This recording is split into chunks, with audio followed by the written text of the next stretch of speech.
This is Midrash Tanchuma Toldot.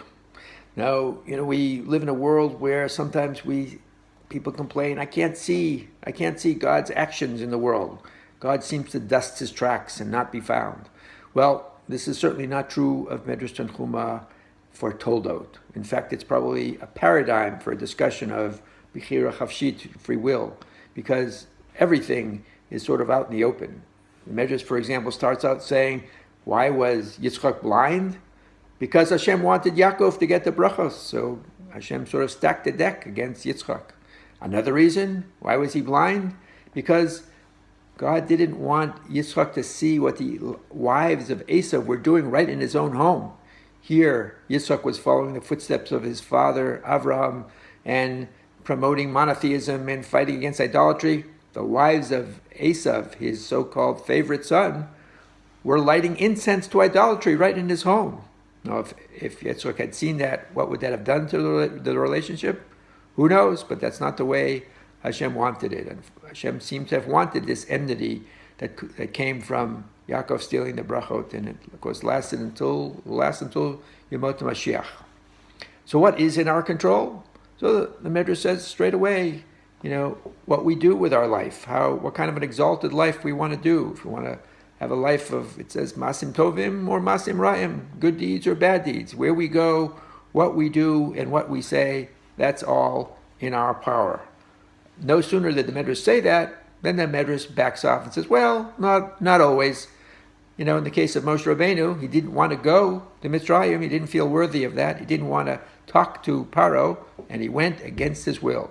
Same with Yonah. Didn't want to go to Nineveh. Didn't want to warn them, but he went against his will.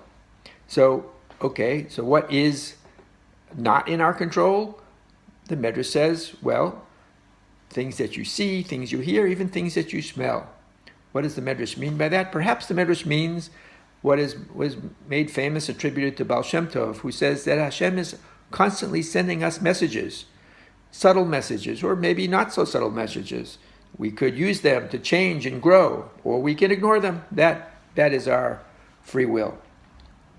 So the Midrash at the end says something that's not very well known. It's quite extraordinary. When Yitzchak first discovered that Yaakov had stole the brachas, the pasuk says, "Vayicharad Yitzchak charedag dola ad ma'od." How does the pasuk end?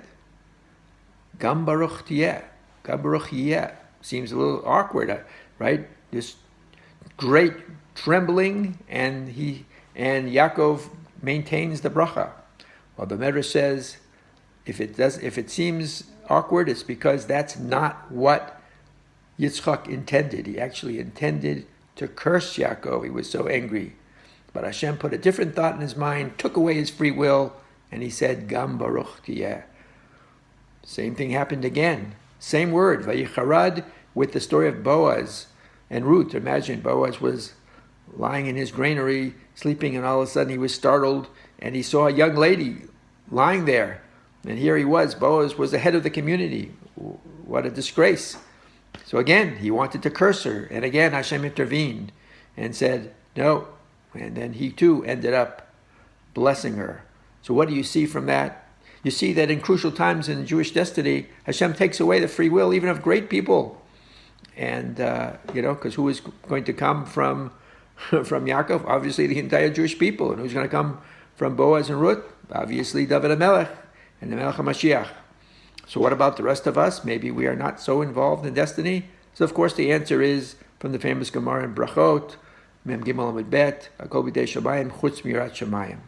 So we had to sum it up. I would say that although we fully can never understand this in this world, but Hashem seems to operate at the intersection of free will and destiny. Have a great Shabbos.